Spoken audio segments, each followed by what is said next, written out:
but I think it's fun. Good.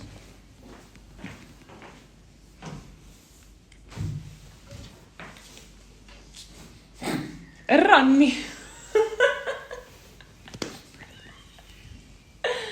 Welcome to Ep.422 Banyan.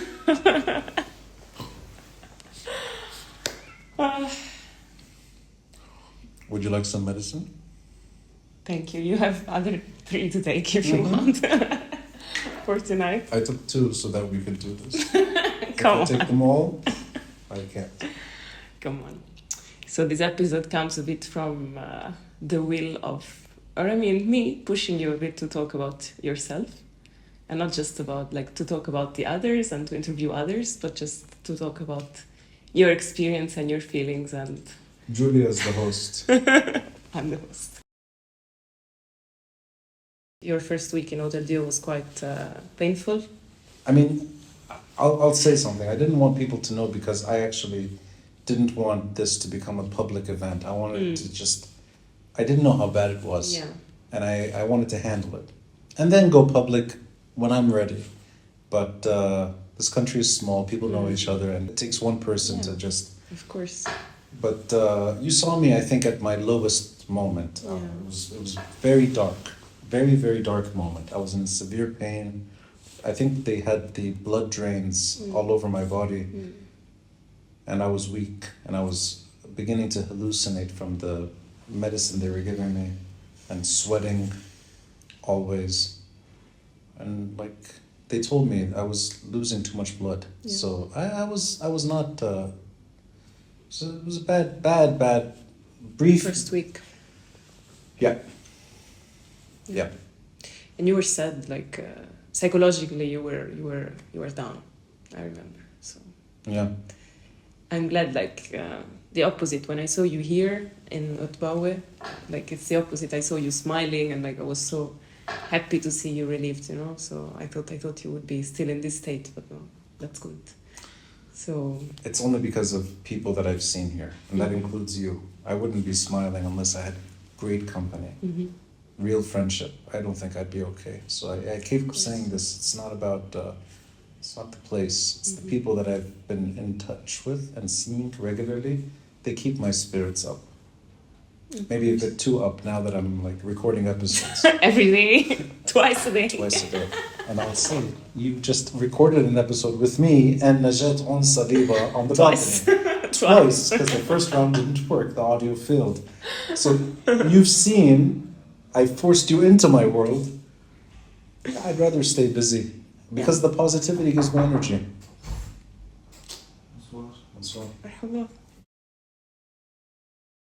What else keeps your mood up a bit?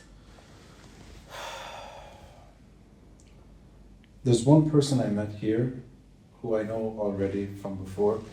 I saw him in the physio lab the first few days I arrived. I could still not easily get into the wheelchair. I was being moved on a stretcher wherever I went. The wheelchair is new. I've only recently been able to move around with help. But I was lying down, I could only see the ceiling, and I heard my name. And somebody knows me clearly, and I turned and I saw his name is Rida Maula. Bilal Rida Maula. And I know him from social circles and October 17 crowd. And he's friends with my younger brother.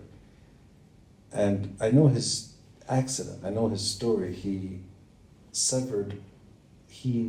broke his neck diving into the sea.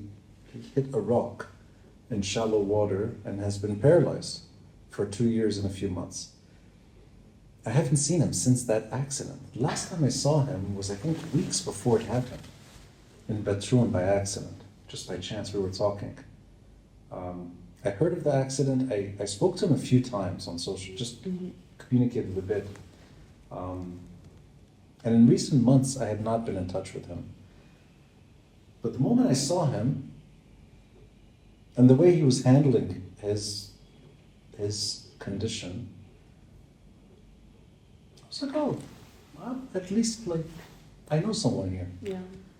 And talking to him made me feel good.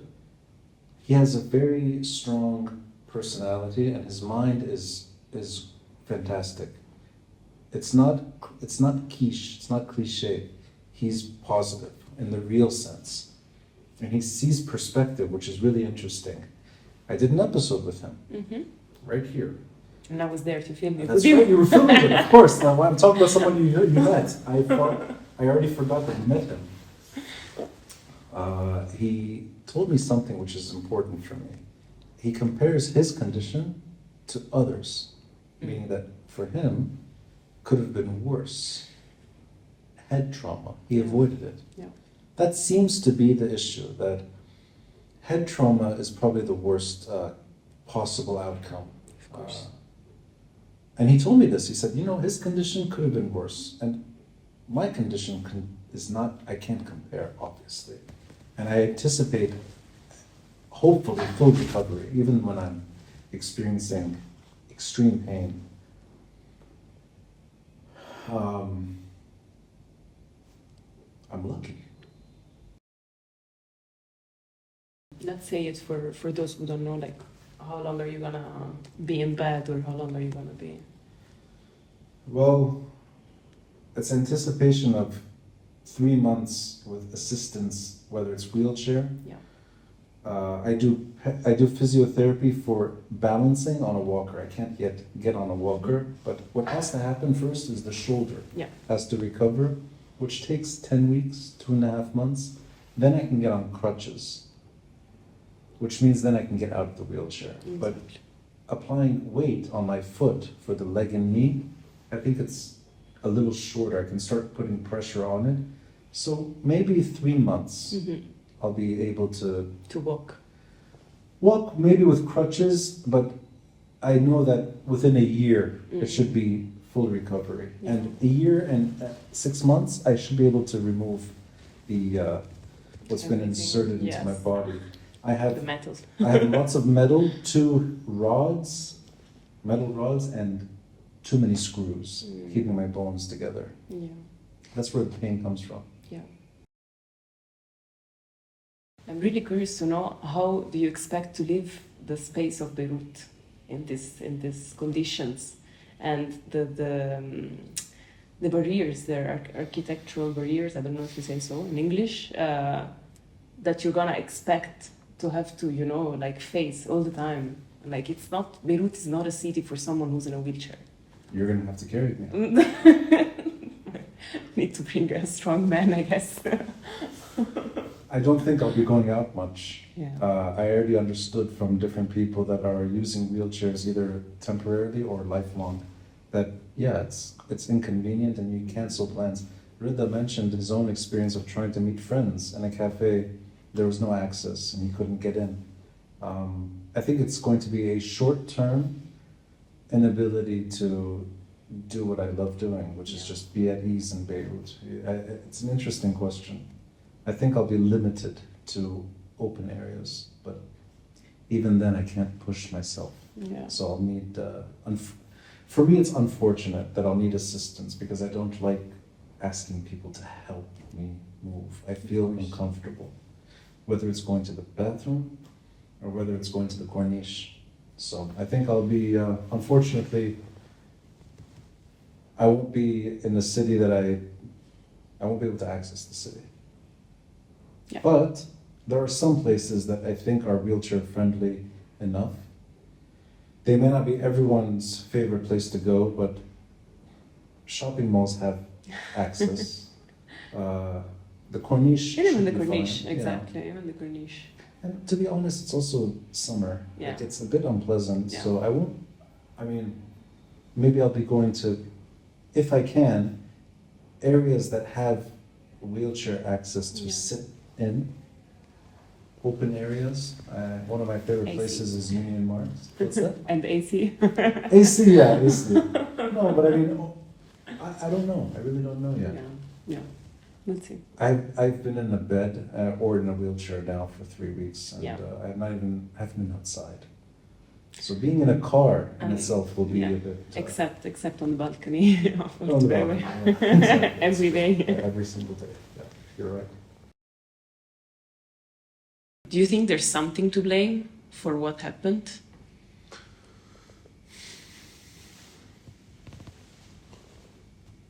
I'm not able to blame myself because I know that I didn't do anything wrong. I did not wear a helmet, but because I don't have head injury, I'm lucky. But the crash itself, I don't think I can't blame myself for it. Mm-hmm.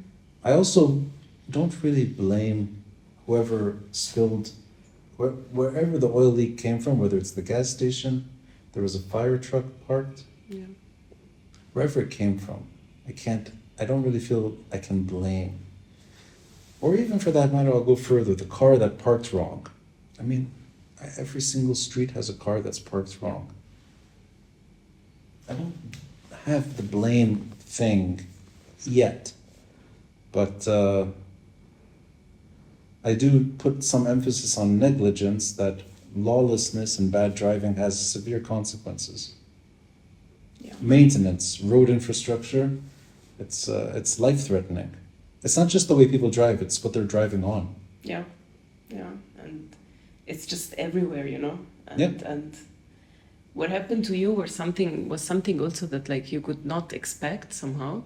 But like imagine how many times there are people that just don't respect the red lights all the time, or I don't know, they go super fast and you just expect something to happen. I don't know, vans or cars and... You see it every day. There's a scooter crash, there's a car crash. You and me have seen accidents up close with our own eyes. We've avoided accidents. Yeah. We had a terrible accident that happened in front of us in Shipka maybe 2 years ago. True. And yes. It could have been us. Yes. But it was the car in front of us True. that smashed right into a truck. Yeah. A truck that... Just because the truck, was trying to change the sense on the strad, like on the highway, A U-turn from the right side of the highway to the other side of the highway. And it's just completely... that this made sense was in itself. Yeah. Exactly. And there are so many things that really don't make sense on Lebanese streets that like... You're like, okay, of course, an accident is gonna happen at some point. Or like the holes that there are on the streets, those that are the majarir and they're just empty, and you can just fall on that. Like and people do, of course, and not just vehicles, people, pedestrians, runners, bones get broken all the time because of this. Have you ever broken a bone? No, thanks God, no. Do you think that this trauma of scooter will stay with you, and you think you would never ever drive a scooter in your life anymore? I will not be on a scooter for the time being, but I'm not traumatized by the scooter. I actually have no problems with scooters, and I don't want to blame this thing. But I will not be using one anytime soon, no. I'd rather not. But I'm not against it. And actually, Rida mentioned this to me too. He said, his friends are now afraid to dive in the water. Yeah. Diving is not the problem. Actually, it's negligence. And negligence has consequences. The cause is not the object, if that makes sense. There's a bigger problem at play. Yeah. There are accidents that happen even in advanced countries that have better infrastructure too. But it doesn't mean, I don't feel comfortable saying I'm never getting on a scooter again, because that would assume that I was afraid of it. I'm never afraid of scooters. I love them. Yeah. And mine is not exactly the most advanced. It's an electric scooter, And Beirut is beautiful on the scooter. Absolutely. It's much better. It's so small and so, I don't know. Yeah. Yeah. And I mean, I'll make my own mind up later on whether or not I want to do it again, use one again, but for the time being, no. Okay. I'd rather learn how to walk again. That to me is more important, being comfortable walking rather than getting on a scooter.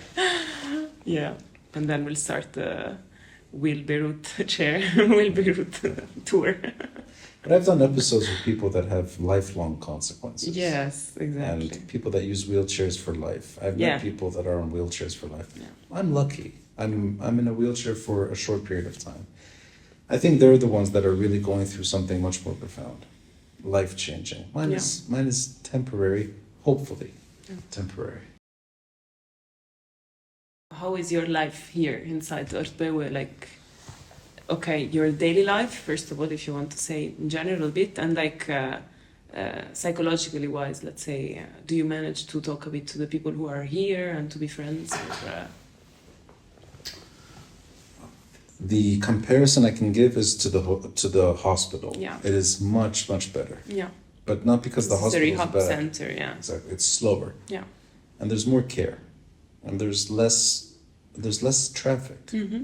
We kind of get to know it. People stay People longer. stay. Yeah. And the nurses are not. They don't just like slam doors and like they're not. It's different. Yeah. The doctors seem to have more curiosity and recovery rather than survivability. Of course. Yeah, so it's a different way of looking at it. Yeah. What I love is really the physiotherapy downstairs because they push, and each physiotherapist has their own way of pushing. I've grown to love physiotherapy. It's short though, it's short sessions, and they don't recommend doing too much out of fear that it could actually cause harm. But I know I'll be doing physiotherapy for a long time. Yeah. And you always say it's your like your favorite moment of the day. Yeah. Right. It's also because I get to go somewhere else. The second floor of a building, I go to -1. What I love doing is the harder exercises in physiotherapy. Even though it makes me tired, Yeah. makes me sweat, makes me want to go back to bed. But it's good. Yeah. It's a good experience. That's the only thing I really enjoy doing here. The balcony, you do it once, you get enough of it, I think. It's a great view, but, Yeah, great view. but come on, I mean, خلاص. خلاص, I know the view. You know every house. I've been to the view many times.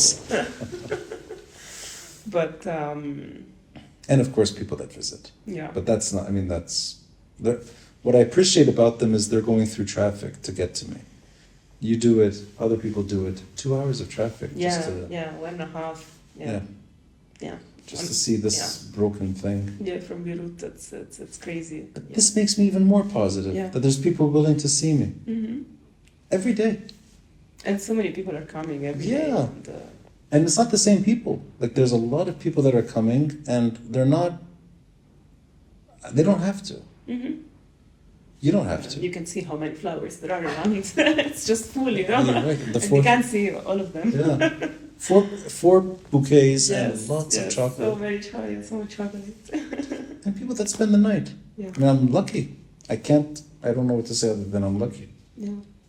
Very lucky. Yeah. It's important to have, especially when passing by here in the corridor, you see like much older people.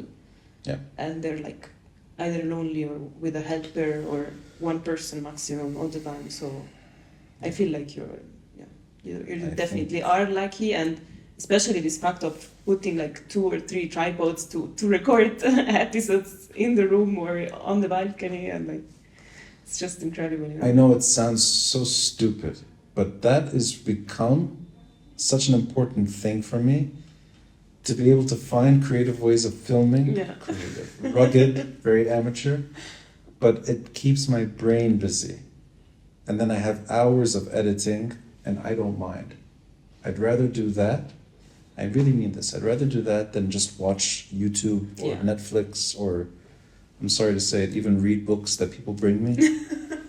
Don't read books. I'm not interested. I want communication, and I want what I like doing, what I love doing. So that's kept me busy. Thankfully, and technology has really improved. Yeah. Maybe microphones are not always reliable, but phones are. Phones are, as for now.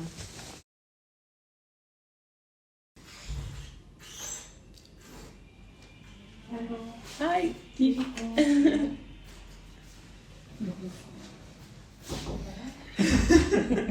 Interruption.